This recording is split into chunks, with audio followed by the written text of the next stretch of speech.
Garments quality interview প্রশ্নোত্তর। ১. Quality বলতে কি বোঝেন? উত্তর: কোয়ালিটি মানে হল ক্রেতা বা বায়ারের চাহিদা অনুযায়ী পণ্যের মান নিশ্চিত করা। অর্থাৎ বায়ার যে রকম ফেব্রিক, কালার এবং ডিজাইন চেয়েছে ঠিক সেভাবে পণ্যটি তৈরি করা। ২. এর পূর্ণরূপ কি এবং এটি কেন ব্যবহৃত হয়? উত্তর: এর পূর্ণরূপ হল অ্যাকসেপ্টেবল কোয়ালিটি লেভেল। এটি মূলত পণ্যের মান যাচাই করার একটি আন্তর্জাতিক মানদণ্ড। সাধারণ গার্মেন্টস ফ্যাক্টরিগুলোতে বায়ার ভেদে ১.৫ বা ২.৫ এল ব্যবহার করে ইন্সপেকশন করা হয়। ৩. ডিফেক্ট কাকে বলে? এটি কত প্রকার? উত্তর: গার্মেন্টস চেক করার সময় পণ্যে যে ত্রুটি বা সমস্যা পাওয়া যায় তাকে ডিফেক্ট বলে। ডিফেক্ট সাধারণত ৩ প্রকার।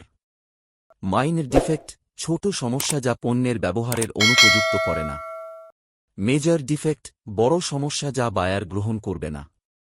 ক্রিটিক্যাল ডিফেক্ট: মারাত্মক সমস্যা, যেমন সুঁই বা ধারালো কিছু থাকা, যা ক্রেতার ক্ষতির কারণ হতে পারে। ৪. ৫টি সুইং ডিফেক্টের নাম বলুন। উত্তর: ১. Skip stitch, ২. Broken stitch, ৩. Uneven stitch, ৪. Raise out এবং ৫. ওপেন সিম। ৫. জিপারের প্রধান অংশগুলো কি কি? উত্তর: জিপারের ৫টি প্রধান অংশ থাকে: টেপ, টিথ, রানার, পুলার এবং স্টপার। ৬. ট্রিম কার্ড কাকে বলে? উত্তর: একটি স্টাইল বা অর্ডার শুরু করার জন্য যে সকল অ্যাক্সেসরিজ, যেমন বাটন, জিপার, থ্রেড, লেবেল ব্যবহার করা হয় সেগুলোর অনুমোদিত নমুনা কার্ডকে ট্রিম কার্ড বলা হয়। ৭. ১ ইঞ্চিতে কত সেন্টিমিটার হয়?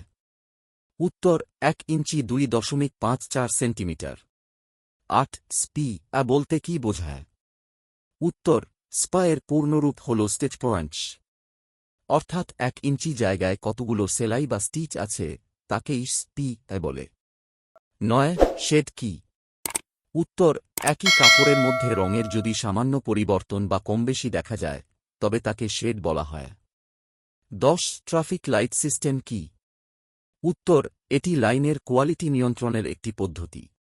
লাল কার্ড বেশি ডিফেক্ট, হলুদ কার্ড মাঝারি বা সতর্ক এবং সবুজ কার্ড ভালো কোয়ালিটি ব্যবহার করে এটি করা হয়।